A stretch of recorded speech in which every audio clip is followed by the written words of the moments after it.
Estamos de volta com o nosso programa da comunidade. Vamos falar da promoção do Dia das Mães. Mamãe que possui o cartão Avancar merece tratamento VIP. Em comemoração ao Dia das Mães, o Avancar, em parceria com o Salão Gata Pintada, Ágata Joias e a Pocket Manauara, realizam a promoção Mamãe VIP Avancar. Serão 5 kits Mamãe VIP com direito à hidratação, escova, corte, sobrancelha, manicure e pedicure, limpeza de pele, hidratação facial, maquiagem e um produto de beleza. Mais um conjunto de semijoias e um pijama da Pocket. Os ganhadores serão anunciados no dia 10 de maio aqui no Agora. Então você que já é mãe e possui o cartão Avancar, é muito fácil participar. Curta a fanpage do Avancar, @Avancar, @Gata Pintada Esmalteria, @Gata Joias, Ágata Joias Folheadas e Pocket Manauara. E compartilhe este post no Facebook, somente o que estiver escrito foto oficial. Compartilhe em modo público no seu Facebook. Pronto, você já está concorrendo a um kit Mamãe VIP Avancar. Esta promoção vai até o dia 9 de maio, às 3 horas da tarde. Lembrando que a promoção só é válida para clientes Avancar. Tem que ter o cartão Avancar desbloqueado, hein? Boa sorte, porque você, mamãe, merece um dia VIP. Use o seu Avancar. Com ele, você só tem a ganhar. 11 horas e 46 minutos. Você que está do outro lado acompanhando o nosso programa da comunidade, a gente segue com as notícias do nosso programa e traz informações sobre uma reintegração de posse. A gente vai trazer essas informações para você, principalmente trazendo aí as notícias de uma invasão a um terreno da CEMED, Secretaria Municipal de Educação. O Valdir Adriano foi conferir essa reportagem, essas informações e traz para a gente na tela. Pois é, Márcia, mais de 100 homens atuaram nessa mega operação para fazer a retirada desses invasores aqui nessa área de preservação permanente que fica dentro do conjunto Vila Amazonas. Na verdade é uma área de ocupação que já tem há muito tempo, que eles resolveram estender aqui para a área do braço do Igarapé do Mindu essa ocupação. Nós vamos conversar agora com Enéas Gonçalves, que responde aí pela SEMAS. Vocês já estão trabalhando, na realidade, a terceira ocupação deles desde quinta-feira. Estão atuando desde lá até agora. Eles insistem em demarcar lotes, possivelmente para vendas aqui nessa área. Perfeitamente, é a terceira vez. Infelizmente, eles insistem em ocupar a área. É uma área privilegiada, é uma área que está central a Manaus. É uma área que certamente tem um histórico muito bonito. Aqui foi balneário, marcou aí tempos, etapas de crescimento de Manaus. Já foi ocupado um tempo, quase 20 anos atrás, funcionou alguns órgãos aqui dentro, mas infelizmente hoje a gente está deparando com essa irregularidade, quer dizer, uma proposta de ocupação irregular, mas nós estamos vigilantes. Hoje nós estamos com vários órgãos, aí, aproximadamente 100 homens, vamos fazer uma limpeza geral na área, com a retirada de todos os materiais que foram utilizados na demarcação aqui dos lotes. E aguardamos, esperamos que sejamos entendidos por esses ocupantes, que são certamente moradores vizinhos aqui do entorno, né, que estão especulando, que não volte. Isso aqui é uma área, hoje, uma área de risco, uma área contaminada, é uma área que já alagou várias vezes, o Mindu deságua aqui e tem esse papel importante. Haja visto as ocupações da cidade, o crescimento da cidade. Aqui ainda é uma área que serve como tanque de retenção. É aqui que deságua, é aqui que transborda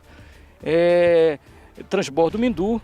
Isso, inclusive, esse papel de transbordamento aqui é importante. Senão, esse transbordamento seria na Djalma Batista, seria na Constantino Neri. Então, essa área aqui faz esse papel importante. Ou seja, não deve ser ocupada. Inclusive, algumas outras casas aqui ao redor, nos braços que dão acesso ao Igarapé do Mindu, também foram notificadas hoje pelos órgãos competentes, e é esperar que esses invasores também não ocupem novamente nos próximos dias, já que vai haver fiscalização intensificada aqui nessa área. Eu volto com você ao estúdio. Obrigada, Valdir. Agora é muito importante que homens sejam destacados para poder evitar uma nova invasão. A gente vê que tem todo um manejo do Poder Judiciário para poder conseguir essa reintegração, né? Pessoas que vão lá, se deslocam, policiais, como você está vendo aí, para poder garantir a integridade dos funcionários e garantir a integridade de todos que estão aí nesse local. Mas se não tiver gente, o proprietário do terreno, e aí eu estou falando do município, para poder defender esse terreno e segurar que esse terreno, evitar que esse terreno seja novamente invadido, eles vão voltar. vão voltar. Nós acompanhamos a Cidade da Luz, essa grande invasão que destacou uma série de pessoas, foi notícia em toda Manaus e a gente viu que depois eles voltaram.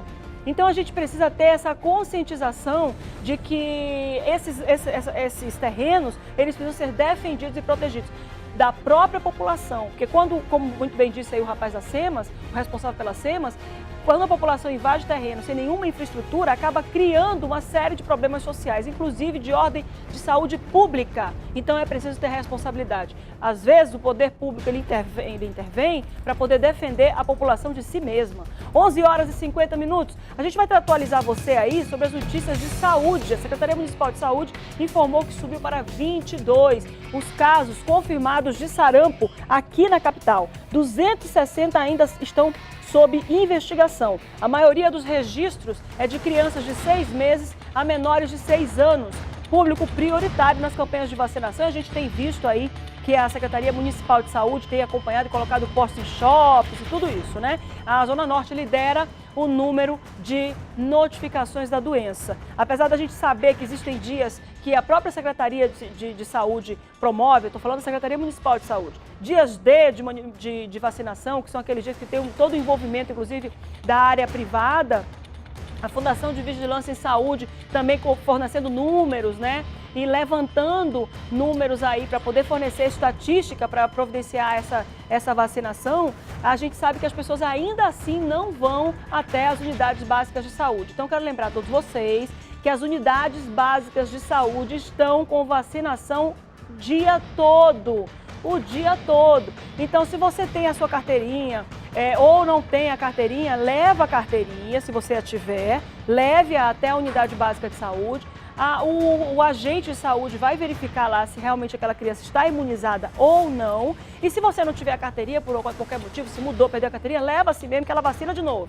O que importa é ter a certeza de que essas crianças estão vacinadas. Lembrando que a Fundação de Vigilância em Saúde fornece dados para poder equipar e fazer com que a Secretaria Municipal de Saúde tenha informações para atender com vacinação e com campanhas, informou que o sarampo pode ter entrado no estado do Amazonas e principalmente aqui na capital, em Manaus, por meio de imigrantes ilegais venezuelanos. Nós estamos recebendo muitos imigrantes e esses imigrantes que recebem, que passam legalmente pela nossa vistoria, por todo um trabalho, um aparato do poder estadual para poder recebê-los, algumas pessoas ainda insistem em imigrar ilegalmente. E, obviamente, essas pessoas que estão imigrando ilegalmente não passam por essa fiscalização, não atualizam a vacina, que a gente também está providenciando tudo isso para poder fazer o atendimento desses imigrantes. Nós, os brasileiros, não fechamos as portas para ninguém ainda.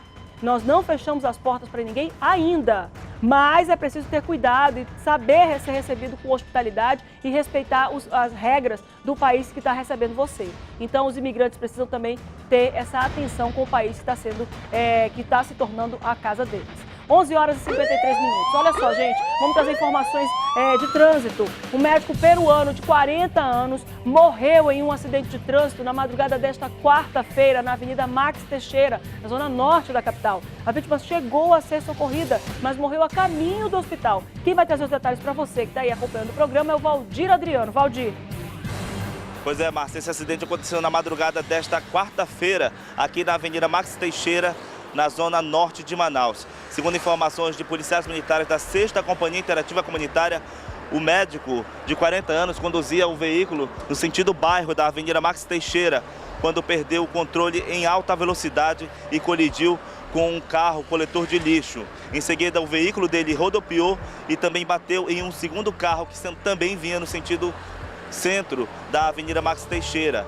O serviço de atendimento móvel de urgência chegou a ser acionado e ainda socorreu a vítima, que morreu a caminho do hospital e pronto-socorro Platão Araújo, na zona leste de Manaus. O corpo foi encaminhado até o Instituto Médico Legal, onde aguarda a liberação de familiares nesta manhã. Eu volto com você ao estúdio. Muito obrigada, Valdir Adriano. Infelizmente, a gente vê outro médico sendo vítima.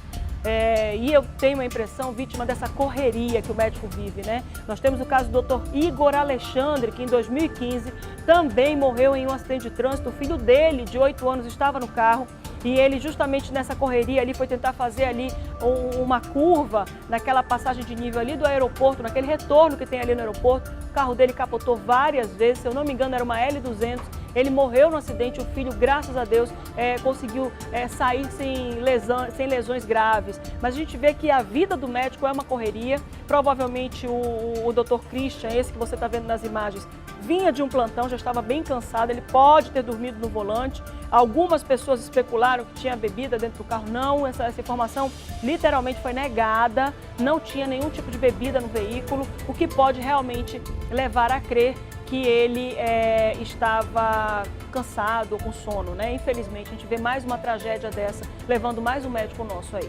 11 horas e 55 minutos. Você que tem doutorado acompanhando o nosso programa da comunidade, chegou a hora da gente conversar com mais um candidato à vaga de desembargador do Tribunal de Justiça. Mais um advogado vem aqui aos nossos estúdios para trazer ideias, conversar conosco sobre essas informações, dizer o que ele pode fazer para potencializar e melhorar ainda mais, dar mais fluidez ao nosso Poder Judiciário, oxigenar o nosso Poder Judiciário. Eu estou recebendo o doutor Portela de Macedo, que está aqui conosco e vai conversar com a gente sobre essa importância de nós termos representantes da advocacia no Tribunal de Justiça. Bom dia, doutor. Bom dia, Márcia. Bom dia, amigos e amigas, espectadores. Para mim é uma grande satisfação estar aqui neste programa para que nós possamos discutir, esclarecer o que representa o 5º Constitucional para o Estado do Amazonas e, de um modo geral, um fortalecimento para a advocacia do nosso Estado. O senhor é advogado há quanto tempo? Somos advogados há 32 anos. Não é? Fui um jovem que escolhi ser amazonense de coração, enveredei pela área pública na autarquia na SUFRAMA. Dentro da SUFRAMA, galguei um cargo que defendia a política de incentivo fiscal. O modelo Zona Franca de Manaus hoje deve sempre ser defendido. A Ordem dos Advogados do Brasil não esquece nesse sentido. Possuímos uma comissão em defesa da Zona Franca de Manaus. E, concomitante a isso, militei ininterruptamente os 32 anos da advocacia, buscando, na verdade, a defesa efetiva da cidadania.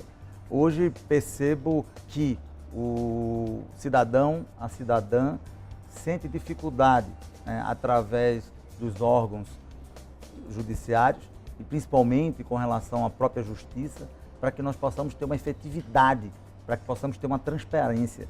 Porque hoje, servidor, o próprio nome diz, é para servir os interesses dos cidadãos.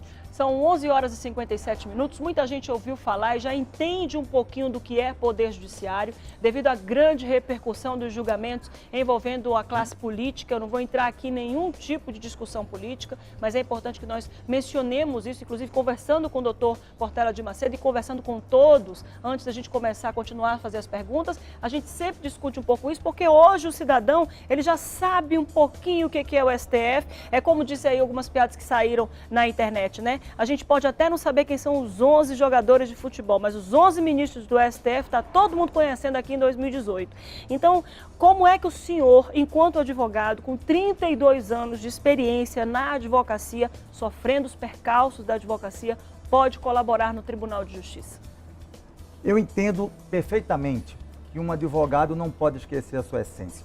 Um advogado de 32 anos de advocacia, ele por si só tem uma empatia voltada aos interesses individuais e coletivos de cada processo. Ao artigo 94 da Constituição Federal, o nosso constituinte ele foi extremamente inteligente ao entender que necessitava o Poder Judiciário que novos membros ingressassem em suas fileiras para que nós pudéssemos dar ao próprio jurisdicionado a necessidade, a sensibilidade para que haja uma eficácia maior na prestação jurisdicional. Hoje o advogado ele é essencial à justiça. Dizer que hoje existe justiça sem advogado seria negar a própria natureza. Afinal, os próprios desembargadores, magistrados, nós possuímos os mesmos conhecimentos jurídicos. E não é o advogado que é diferente. Então, penso eu, Márcia, que o novo desembargador tem a incumbência de pensar que aproximar o Poder Judiciário ao cidadão, torná-lo célere. Sabemos que existem inúmeros processos. Sabemos também que existem inúmeros colegas advogados que na sua labuta diária possa ter dificuldade com relação a um acesso, a um conhecimento. Não por questão mesmo de problemas conjecturais, mas mesmo pelo volume de processos que existem. Então, eu, com a experiência que eu tenho, com a minha humildade, já fui servidor público, eu acredito que há, sim, a possibilidade de se fazer a diferença. O senhor tem 32 anos de carreira na advocacia. O senhor acabou de dizer que o senhor pode colaborar, pode auxiliar. Qual foi o ponto preponderante que fez com que o senhor se decidisse a se inscrever para a vaga de desembargador? Pensei muito com relação a isso. Não é? Nos meus 32 anos de advocacia, todos os colegas são sabedores, procurei sempre agir com muita ética.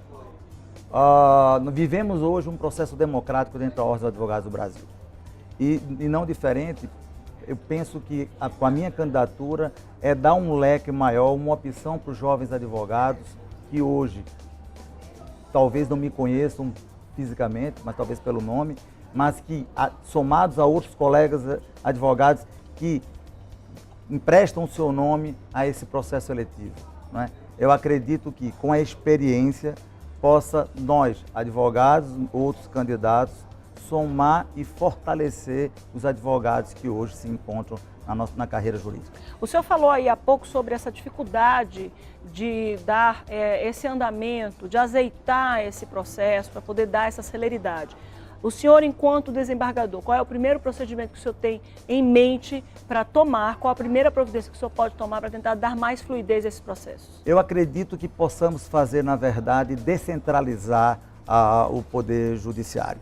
Hoje nós possuímos fóruns de juizados especiais. Hoje nós podemos fazer inúmeras possibilidades com relação à mediação e à arbitragem. Semelhante a isso, a minha advocacia, eu exerço há mais de 20 anos a arbitragem na cidade de Manaus. Prolatei sentenças arbitrais de valores considerados e que a eficácia com relação, não se busca apenas o conflito dentro de um processo. Hoje o mundo moderno, e que é hoje o século XXI, é para que o Poder Judiciário se modernize, se possa fazer mais audiências conciliatórias, que possa se fazer mais descentralizações, trazendo o conflito que muitas vezes se resolve através de uma mera reunião com os próprios jurisdicionados e os próprios julgadores. Então a ideia é tornar a máquina judiciária uma máquina mais leve, mais eficaz. É essa experiência que eu, como 32 anos de advocacia, vislumbro. Hoje, com as próprias modernidades, o próprio escritório, hoje, a nossa bancada, fechamos vários acordos solicitando apenas uma mera homologação. Então, hoje, as sentenças, às vezes demoradas, elas podem ser abreviadas e satisfaz as necessidades do cidadão. O cidadão, a cidadã da cidade de Manaus espera isso, é que haja uma maior eficácia. Eu sempre falo para os novos advogados que existem duas palavrinhas mágicas que fazem uma diferença enorme. Chama-se boa vontade. Então, como servidor público, que eu espero contar com a confiança dos colegas advogados e advogadas para compor a lista sexta, é tornar a palavra boa vontade a bandeira diária de um desembargador. A gente estava conversando antes do programa, antes de a gente começar aqui a nossa conversa, e eu perguntei do senhor qual era a sua área de atuação nesses 32 anos, e o senhor disse predominantemente empresarial. Como é que o senhor acha que a sua visão com relação ao cidadão mudou, ou se mantém aí uma visão de pessoa jurídica em vez de pessoa física, já que a sua atividade foi preponderantemente empresarial? O senhor tem condições, enquanto advogado, de ver o cidadão, ou o senhor vislumbra só a pessoa jurídica? A pessoa jurídica, na minha ótica, ela é uma pessoa jurídica humanizada. Não existe empresa sem pessoas. Se falar em pessoa jurídica, é se falar também de funcionários, falar de trabalhadores. Toda a nossa assessoria voltada para as pessoas jurídicas de Manaus, elas são voltadas, na verdade, a ter um equilíbrio na relação de trabalho. Então, penso eu que o empresário, o microempresário, ou seja, qualquer empreendedor, ele tem o norte dele exatamente satisfazer as pessoas físicas. Então, o cidadão hoje, não existe um cidadão desempregado. Então, eu entendo, como profissional do direito, que a empresa ela é composta tanto do empregador como do empregado. E todos os dois, sendo pessoas físicas, possuem necessidades e buscam dentro do Poder Judiciário a satisfação exata da compreensão do que é resolver o seu problema. A gente sabe que o advogado no dia a dia enfrenta muitas dificuldades, principalmente com relação ao andamento desses processos, às vezes até ao acesso às pessoas que decidem o processo, que podem tomar ali providências urgentes naqueles processos. Como é que o senhor, e uma das prerrogativas do advogado é ter acesso livre ao magistrado. A gente sabe que ainda enfrenta dificuldade, muitos juristas, né, muitos advogados enfrentam dificuldade de ter esse acesso. Como o senhor, enquanto desembargador do Tribunal de Justiça, pode garantir essas prerrogativas aos advogados? Como advogado, eu sempre fui um defensor das prerrogativas do advogado. O advogado, como eu falei anteriormente, ele é indispensável ao cumprimento da lei, né? E como cumpridor, defensor do cumprimento da lei, né, eu, com a minha experiência, quero fazer uma harmonia com a aplicação da lei.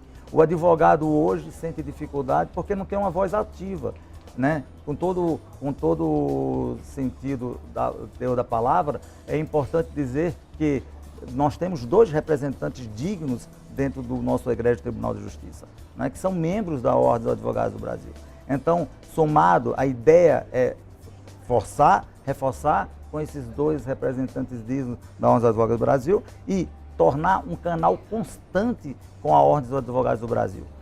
Não existe hierarquia entre advogado e magistrado.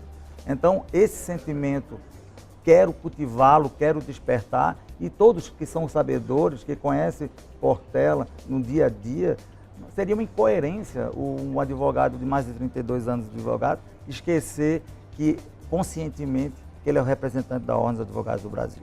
Então, respondendo a sua pergunta, sendo mais objetivo, quero diariamente consultar os colegas, quero diariamente tornar os meus funcionários no gabinete um canal livre, aberto, para ouvir as comissões existentes dentro da Ordem dos Advogados do Brasil. E acredito sim que os meus pares dentro do egrégio Tribunal de Justiça vão ter também esse entendimento de cada dia que passa valorizar cada vez mais os advogados no estado do Amazonas. Como é que o senhor vai dar esse acesso aos advogados sem atrapalhar ali o seu dia a dia, a rotina, porque afinal de contas o desembargador também tem aquela rotina de gabinete, aquela rotina de fazer o julgamento, de gerar ali aquela produção intelectual. Como é que o senhor vai fazer isso, assim, trabalhar nesse dia a dia, dando esse acesso, abrindo suas portas para os advogados e ao mesmo tempo cuidando ali do seu ofício?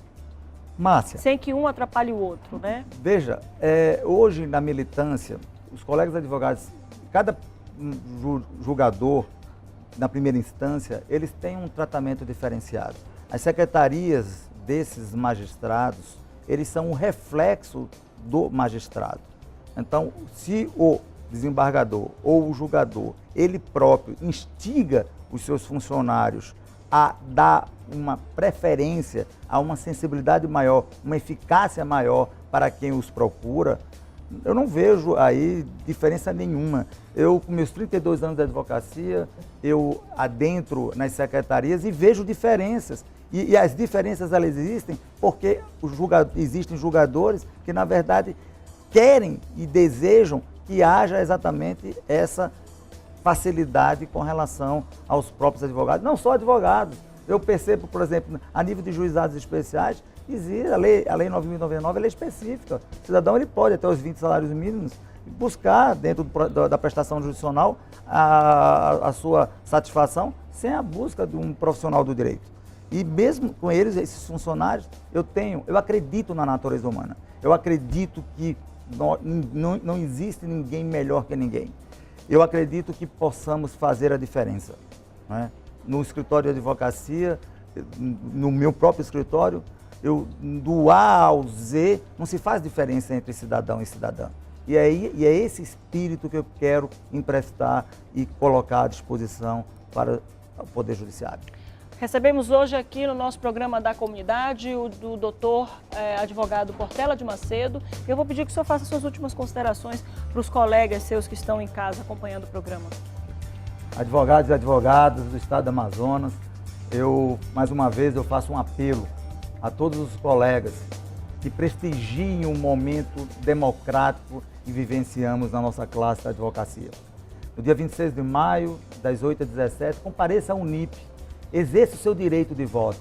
É importante que possamos diariamente fortalecer a advocacia, porque afinal não existe justiça sem advogado.